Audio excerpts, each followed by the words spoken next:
obviamente ha llegado el momento de presentar el libro libertario del año, y el libro libertario del año es La Revolución de la Libertad, con el autor argentino Diego Giacomini. Él es un anarquista de libre mercado que está con nosotros.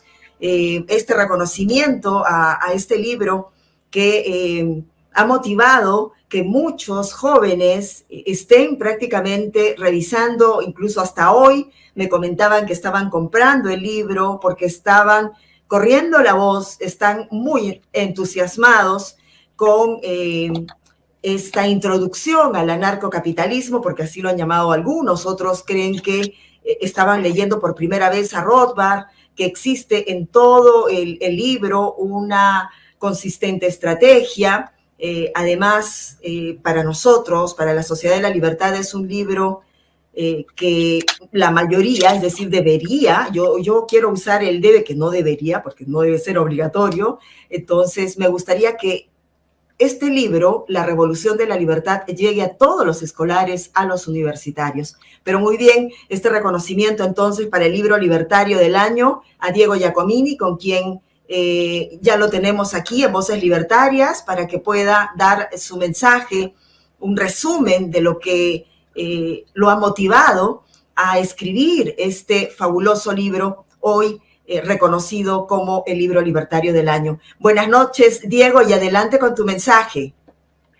¿Qué tal? Buenas noches. Muchas gracias por honrarme con la nominación y mucho más por el reconocimiento de haberme elegido, en realidad elegir el libro La Revolución de la Libertad como el libro libertario del año. Muchas gracias, estoy muy complacido y muy contento. Es un orgullo que lo hayan elegido. Es lo más importante que tengo para decir. ¿Ok? Con respecto al libro, es un libro que cuando lo empecé a pensar, antes de empezar a escribirlo, de comenzar a escribirlo, tenía ganas de escribir un libro que produjera en el lector una disrupción cognitiva. ¿Esto qué quiere decir? Es tratar de hacer que el lector, mientras fuese leyendo el libro y reflexionando sobre lo cual iba leyendo, comenzara a sentir la sensación, a partir de pensar y razonar, que lo habían engañado durante mucho tiempo, de hecho la mayor parte de su vida, y que no era un engaño intelectual, obviamente, carente de motivos, no, era un engaño premeditado, planificado y ejecutado con alevosía, ¿no? En pos de adoctrinarlo en la religión del Estado, en los apóstoles del Estado, que son los burócratas de carne y hueso, porque el Estado no existe ontológicamente hablando. El Estado es la organización de seres humanos burócratas de carne y hueso que viven por fuera de la ética de la propiedad privada, mejor organizados que ninguna banda para saquear en forma sistemática, permanente y creciente la libertad y la propiedad privada de los individuos. Y obviamente, ¿por qué nos engañan, mienten con alevosía, procurando adoctrinarnos en, repito, la religión del Estado, en sus apóstoles, los burócratas de carne y hueso, y sus mandamientos, que no son otras cosas que las políticas públicas? Pero desgraciadamente no son 10, sino que no se saben cuántos son, porque están condenados a crecer las políticas públicas, hasta tornarse en infinitas prácticamente. ¿Y por qué? Porque no hay mejor obediencia que la obediencia que se practica convencido que es bueno el siervo que obedece y esconde que en realidad es una explotación de parte del amo que hegemónicamente practica la coacción en su propio beneficio. Y a ver, y esto es el Estado. Pero recuerdan, son burócratas de carne y hueso. Y acá quiero hacer un parate. ¿Por qué? Porque la Revolución de la Libertad, su filosofía política, su ética, responden la filosofía política al liberalismo radical del siglo XXI, la ética a la ética de la propiedad privada privada. Es otra cosa que la esencia del ser humano, que se descubre praxeológicamente a partir del axioma de la acción, el axioma de la argumentación, que a partir de ellos se deduce la autoposesión y el principio de no agresión. Y ahí tenemos los sustentos de la ética de la propiedad privada, la esencia del ser humano, que se basa en esta ética de la propiedad privada, o que está representada en la ética de la propiedad privada, que no es otra cosa que la justicia, lo que está bien. Y ahora los burócratas de carne y hueso, todo lo que hacen, lo hacen por fuera de la ética de la propiedad privada. Entonces, todo lo que hacen es injusto. Está mal, es violento. Básicamente se podría resumir en que en forma sistemática y creciente, los burócratas del Estado lo que hacen es obligarnos a hacer cada vez más lo que no elegimos hacer espontáneamente y también cercenarnos en forma creciente lo que elegimos sí realizar en forma voluntaria y espontánea. Y acá paró un segundo la pelota. La revolución de la libertad es una disrupción cognitiva. ¿Por qué? Porque hay que entender qué es el liberalismo radical siglo XXI. El liberalismo radical siglo XXI enmienda todos los grandes errores intelectuales del liberalismo clásico y del minarquismo, que donde encuentran su génesis en el pecado capital de esas ideas liberales originales del siglo XVII y XVIII, que la teoría liberal moderna del liberalismo radical siglo XXI, en el último tramo del siglo XX y en el siglo XXI, han demostrado mediante la praxeología que son equivocadas. Y la realidad lo ilustra en forma descarnada. ¿Cuál es el génesis? Básicamente son dos. Por un lado, el constitucionalismo.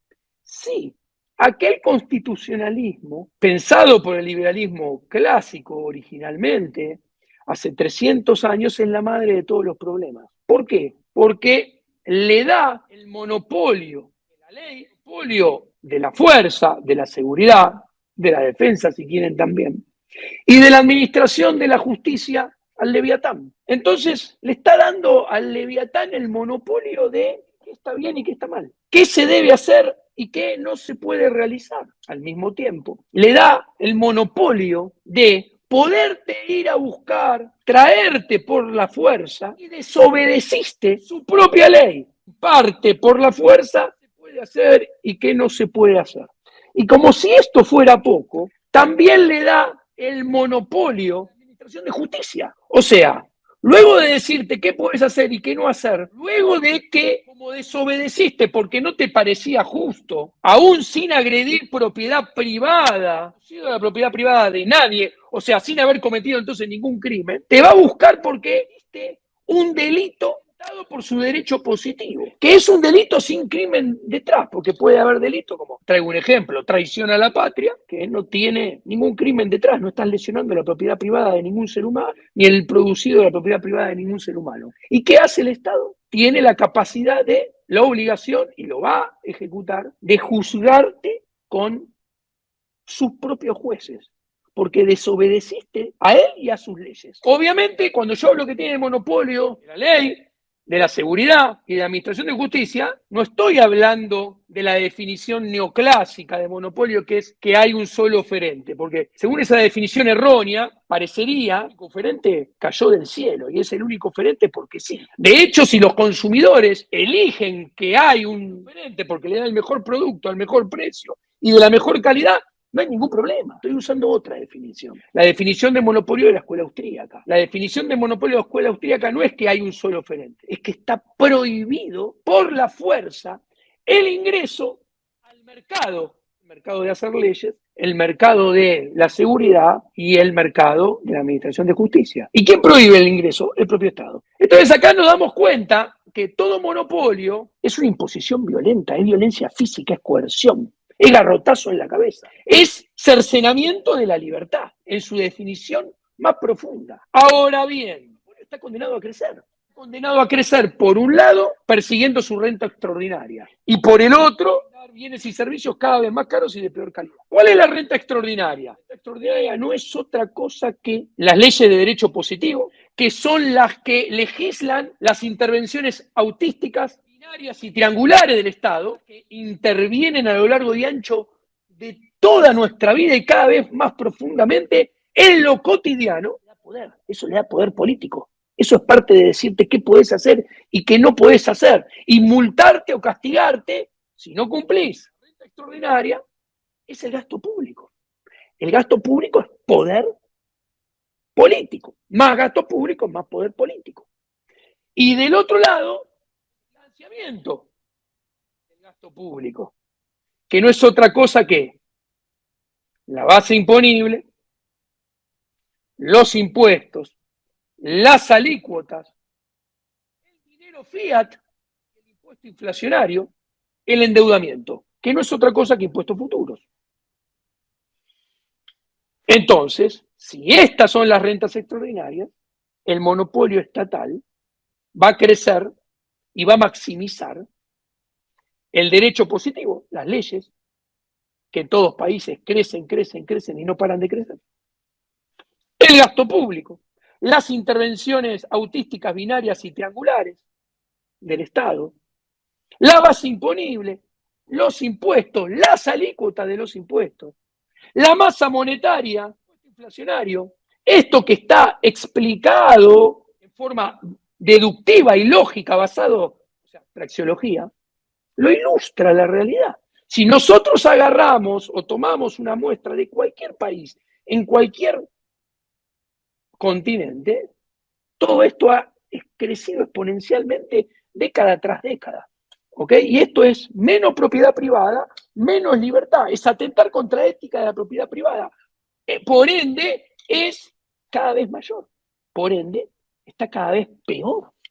Ahora, los servicios que presta el Estado, que cada vez prestan más servicios, están destinados, como cualquier monopolio, a ser cada vez más caros, por lo que acabo de explicar, y cada vez de peor calidad. Si ustedes prenden las radios, las televisiones, los diarios, los abren, las revistas, a lo largo y a lo ancho de todo el mundo, cuya organización política empieza en el constitucionalismo, la mitad del material político hace referencia a otra cosa que cada vez se gasta más en defensa, cada vez se gasta más en seguridad, pero la defensa y la seguridad son cada vez peor. Cada vez se gasta en salud, cada vez se gasta más en educación, pero cada vez la salud y la educación es peor.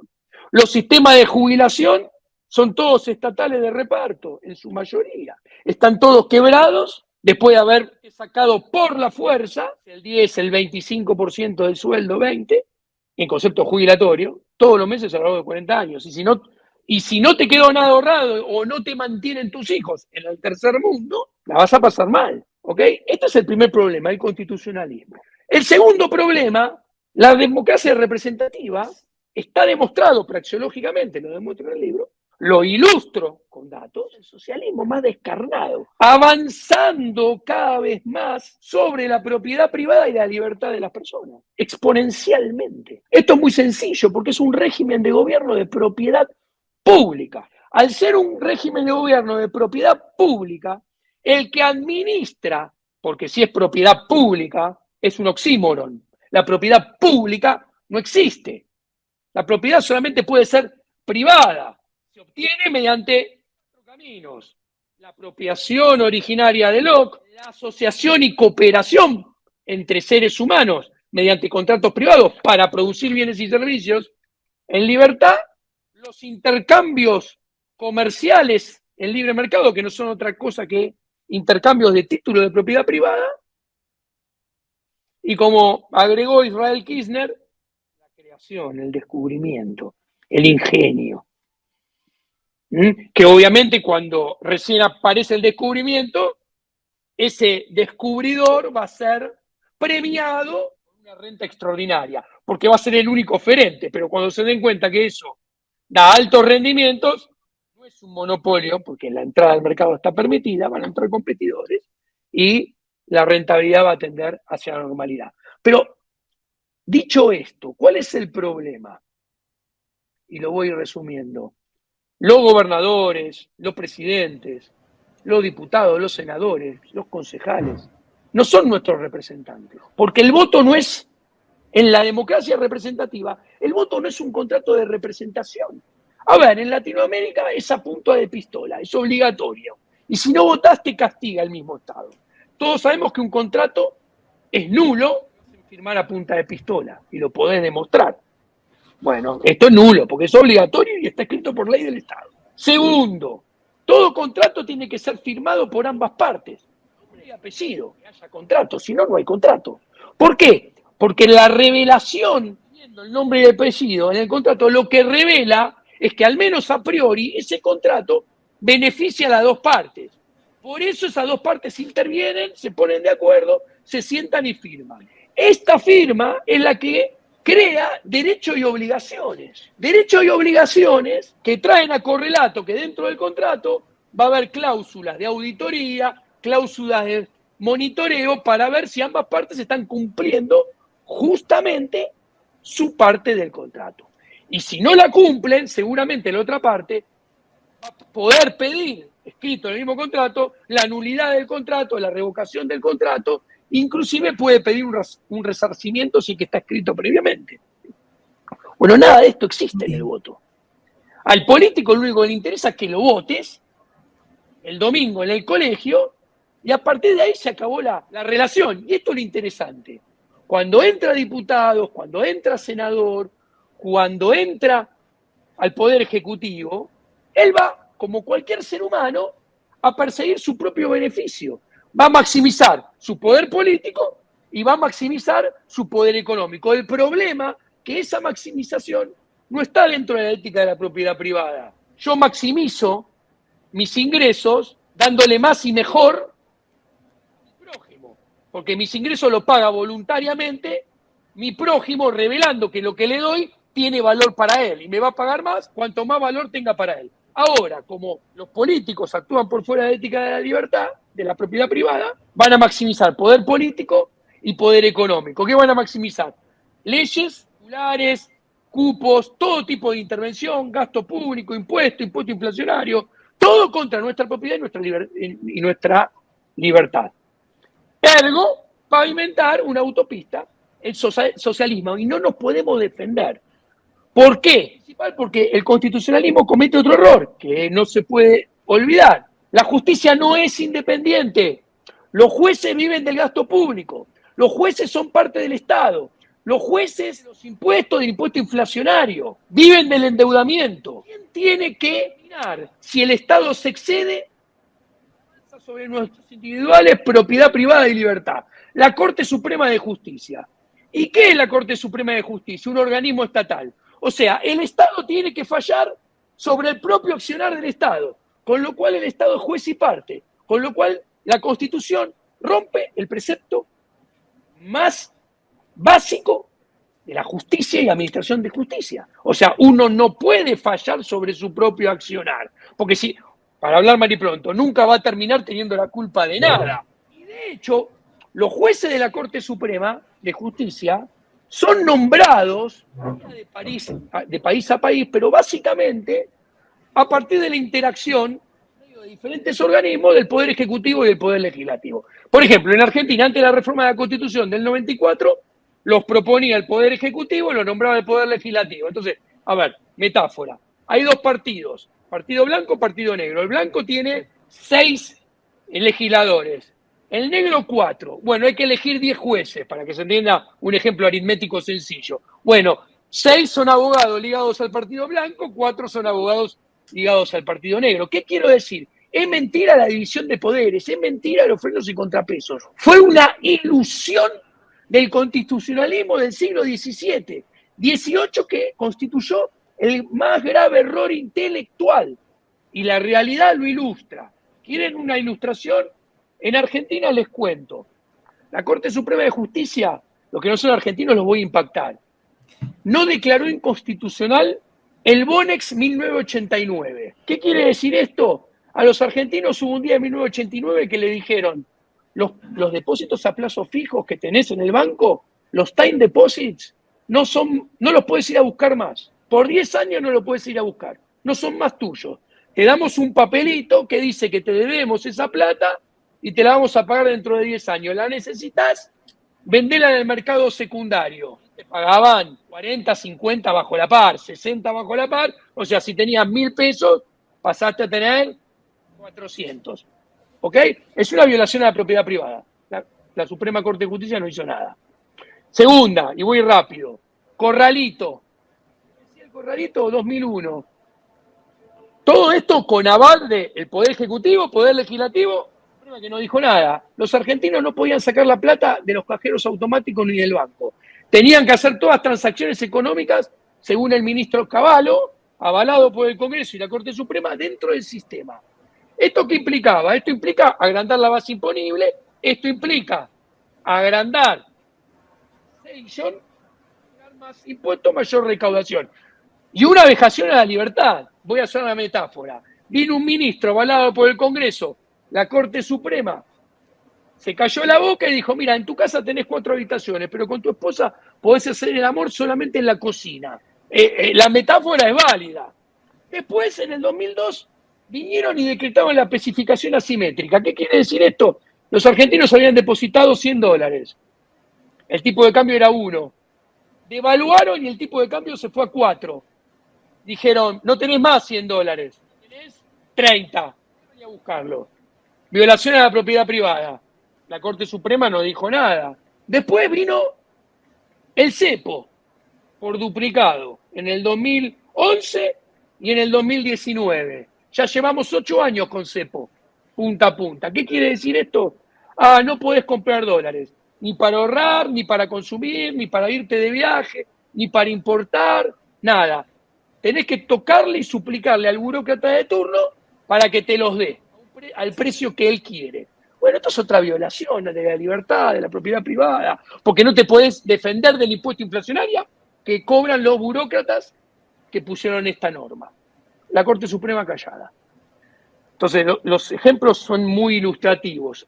Ahora, en este marco vemos que el constitucionalismo es parte del problema. ¿Y cuál es la parte del problema del constitucionalismo? Que te dice que es un contrato. Firmó el contrato. Nadie lo firmó. Y si lo firmaron 20 señores un día hace 300 años. Y los contratos, y aclaro, lo escribieron y lo firmaron, puede haber roto el sistema legal imperante 10 minutos antes. O sea, hicieron una revolución siempre por debajo, por fuera del sistema, rompiendo las reglas del sistema, subieron, tomaron el poder y dijeron, desde ahora esta es la ley para todos y de acá a la eternidad. Bueno, no es un contrato, pero ¿por qué te mienten que es un contrato? Porque si los contratos en la esfera privada, si los contratos existen, como dije antes, existen porque a priori benefician a ambas partes. Entonces, a priori son buenos. Entonces está bueno, es justo, es ético y nos beneficia respetarlos. Entonces, ¿qué hacen? Quieren simular lo que existe dentro de la ética de la propiedad privada. El universo público lo inventan para hacernos creer que es bueno obedecerlo y nos conviene. Y ese es el basamento de todo este sistema de organización política que conduce al socialismo y que conduce a la destrucción de la propiedad privada y de la libertad.